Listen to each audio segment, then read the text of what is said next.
de Biguden. Une association à Rennes qui fait des échanges entre la Bretagne et le Japon m'a décidé de dessiner une mascotte. D'accord. Donc j'ai fait péter les clichés. C'était une commande de mascotte d'un personnage. Donc j'ai fait une petite Biguden samouraï, donc avec la tenue de coiffe de Biguden et le kimono et le sabre.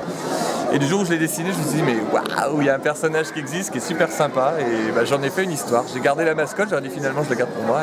Et ça fait combien de temps que tu as commencé ? Oh, ça s'est fait très vite parce que l'histoire elle m'est tombée dessus et j'ai pas eu beaucoup à réfléchir. J'ai fait les 3 tomes, j'ai écrit la fin et j'ai tout scénarisé avant de dessiner. Donc en 1 an et demi, 2 ans c'était fait. Et au niveau de ta documentation, tu as cherché des choses sur les légendes. Sur les légendes. Ouais, autant je connaissais l'Ankou par exemple, mais j'ai quand même appris beaucoup de choses par exemple parce qu'il y a plusieurs légendes et ça devient intéressant les petites nuances qu'on trouve d'un village à l'autre m'ont permis d'étoffer un peu le truc.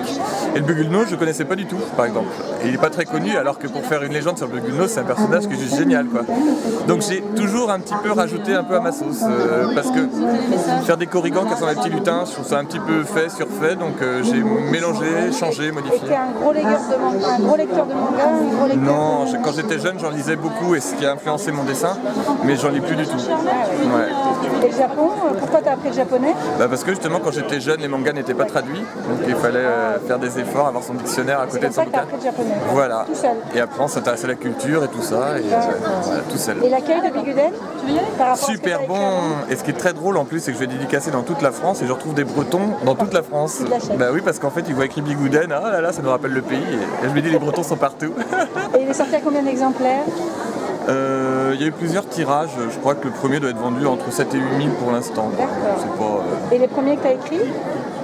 Les premiers, Norman ? Ouais. Ah ça c'est pas les mêmes ventes. Si j'arrive sur la longueur à ces chiffres-là, mais bon c'est comme toutes les séries, on sait le premier, le deuxième c'est un peu moins, le troisième c'est un peu moins. Et la vie de dessinateur BD, c'est sympa ? C'est génial. C'est génial ? Moi ce que j'aime c'est être chez moi tout seul toute la journée avec mon chat et voilà, c'est un métier pour moi.